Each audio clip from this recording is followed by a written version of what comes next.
Na aula de hoje, nós vamos aprender sobre a pilha de Daniell, então vem comigo.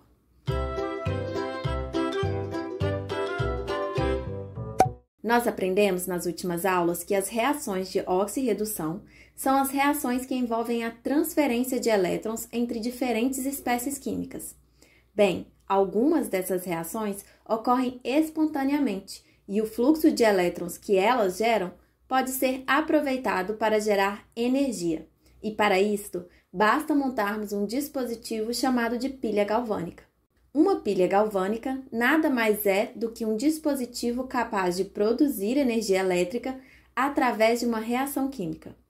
Hoje, nós vamos conhecer a pilha de Daniell, que foi desenvolvida pelo químico e físico britânico John Frederick Daniell em 1836 e recebeu esse nome em sua homenagem.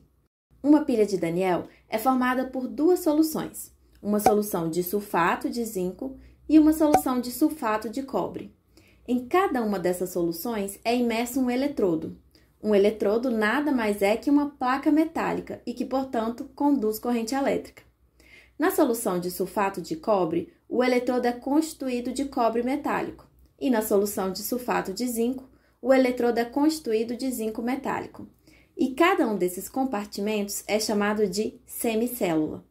Os dois eletrodos são conectados por meio de um fio metálico que possibilita a circulação de elétrons entre as semicélulas.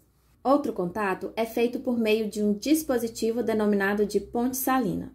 O zinco metálico presente no eletrodo tem uma forte tendência de perder elétrons, liberando 2 elétrons por átomo, como demonstrado na seguinte semi-reação. A perda de elétrons é chamada de oxidação e, por convenção, em uma pilha, chama-se ânodo o eletrodo em que ocorre a oxidação. Por outro lado, o cobre 2+, presente na solução de sulfato de cobre, tem uma forte tendência em ganhar elétrons, como demonstrado na seguinte semi-reação. Um elemento que ganha elétrons sofre o processo denominado de redução e, por convenção, em uma pilha, chama-se cátodo o eletrodo no qual ocorre a redução. Para ficar mais fácil gravarmos essas nomenclaturas, vamos guardar que ânodo e oxidação começam com vogal e redução e cátodo começam com uma consoante. Lembre-se que na semicélula em que houver ganho de elétrons, ou seja, quando os elétrons estiverem nos reagentes e que houver uma redução do número de Knox, teremos uma semi-reação de redução. E o eletrodo dessa semicélula será chamado de cátodo. Por outro lado, na semicélula onde houver perda de elétrons, ou seja, quando os elétrons estiverem nos produtos da semi-reação e que houver um aumento do número de oxidação, teremos então uma semi-reação de oxidação, e o eletrodo dessa semicélula será chamado de ânodo. Bem, como é no eletrodo de zinco que ocorre a oxidação, ou seja, a liberação de elétrons, nós temos que os elétrons saem do eletrodo de zinco para o eletrodo de cobre, onde ocorre a redução. Observe que os elétrons migram do ânodo em direção ao cátodo. Como os elétrons saem do ânodo, temos que o ânodo é o polo negativo da pilha e, consequentemente, o cátodo é o polo positivo da pilha. Como há a formação de uma corrente elétrica com o contato dessas duas soluções, se adicionarmos uma lâmpada nesse circuito, essa lâmpada se acenderia. Mas e o que será que ocorre na interface entre o eletrodo de zinco e a solução de sulfato de zinco? Bem, como nessa semicélula temos um processo de oxidação, ou seja, o zinco metálico presente no eletrodo libera elétrons transformando-se em zinco 2+, este íon então sai do eletrodo e migra para a solução de sulfato de zinco, dissolvendo-se assim na solução. À medida que a reação prossegue, será possível observar que o eletrodo de zinco sofrerá corrosão, diminuindo a sua massa com o decorrer do tempo. Já na outra semicélula, o que ocorre é um processo de redução. Nesse caso, os íons cobre 2+ presentes na solução de sulfato de cobre são atraídos pelos elétrons que estão chegando ao eletrodo de cobre. E na interface entre a solução e o eletrodo de cobre, os íons cobre 2+ sofrem redução, formando cobre metálico que se depositará na superfície do eletrodo. E à medida que a reação ocorre, haverá um aumento de massa no eletrodo de cobre, pois os íons de cobre estão se transformando em cobre metálico. Bem, agora que entendemos o funcionamento básico de uma pilha de Daniell, Você deve estar se perguntando, e para que serve o dispositivo interno denominado de ponte salina? Bem, se não utilizarmos a ponte salina, a corrente elétrica fluirá por apenas um período curto de tempo.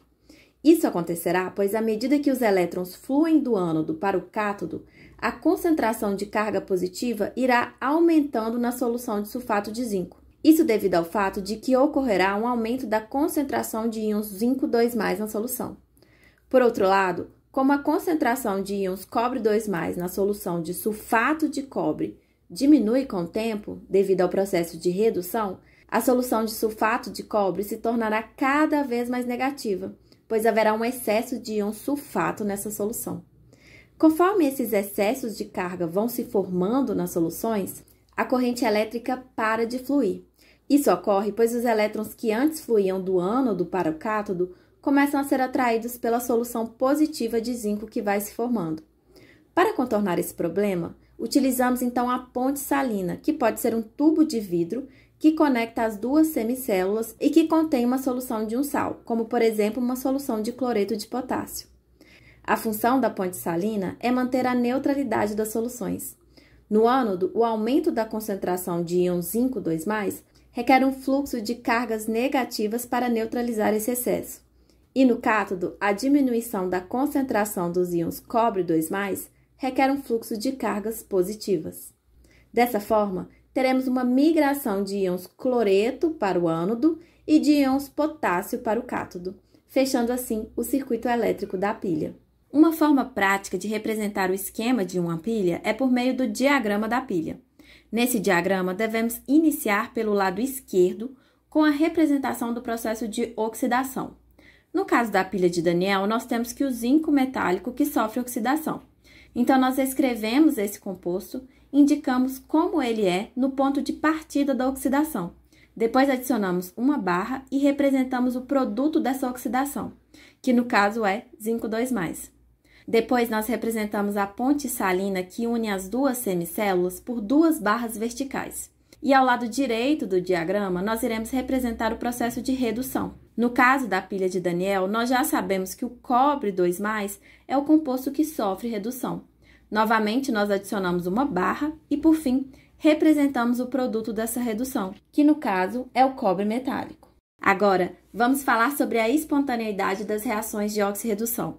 Nós já sabemos que as reações de uma pilha são reações espontâneas, ou seja, são reações que ocorrem naturalmente sem a necessidade de uma intervenção externa para ser iniciada ou mantida.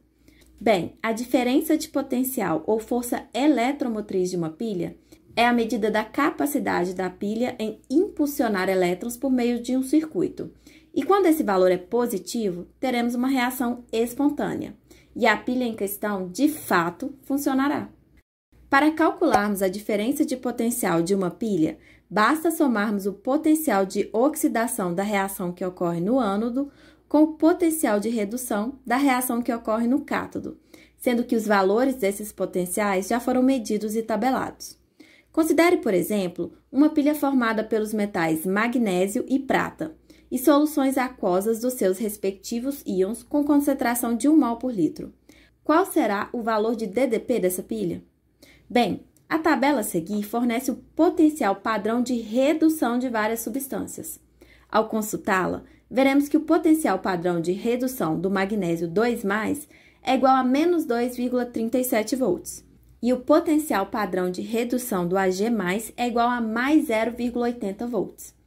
Como a prata é o cátion que possui o maior potencial de redução, então será a prata que irá reduzir. E, consequentemente, o magnésio irá oxidar. Assim, teremos que no ânodo haverá a oxidação do magnésio. Observe que a tabela fornecida é uma tabela de redução, e para representarmos a oxidação desse composto, devemos inverter essa reação, e teremos então um magnésio sólido, formando o íon magnésio 2+ mais 2 elétrons. Lembre-se que sempre que tivermos os elétrons ao lado direito da equação, teremos uma semi-reação de oxidação. O potencial de oxidação dessa semi-reação será igual ao valor dado na tabela, mas com sinal oposto, pois o potencial de oxidação é o inverso da redução. Já no cátodo, teremos a reação de redução. Como a tabela dada é de redução, devemos utilizar a equação como fornecida na tabela, e o potencial de redução também. Como no ânodo são liberados 2 elétrons, para balancearmos a quantidade de elétrons, devemos multiplicar toda a semi-reação da prata por 2. E assim, conseguiremos acertar o número de elétrons cedidos na oxidação e o número de elétrons recebidos na redução. Ao somarmos as duas semi-reações, teremos a seguinte reação global. Para encontrarmos o valor de DDP da pilha, basta então somarmos o potencial de redução da prata com o potencial de oxidação do magnésio, e encontraremos o valor de mais 3,17 volts, que por ter um valor positivo, indica que essa reação de oxirredução é espontânea e a pilha funcionará. É importante ressaltarmos aqui que os valores de potencial de oxidação ou de redução não se alteram quando multiplicamos os componentes da reação, pois a tensão elétrica é uma propriedade intensiva e independe da quantidade de matéria. Assim, quando multiplicamos a semi-reação da prata por 2, o valor de seu potencial permanece inalterado. Nas próximas aulas, nós vamos aprender sobre os processos corrosivos e como evitar a corrosão de metais. Então, não deixe de se inscrever no canal. Se você gostou dessa aula, aperte o sininho para não perder nenhum conteúdo novo. Conheça também as nossas redes sociais. Então é isso e até mais!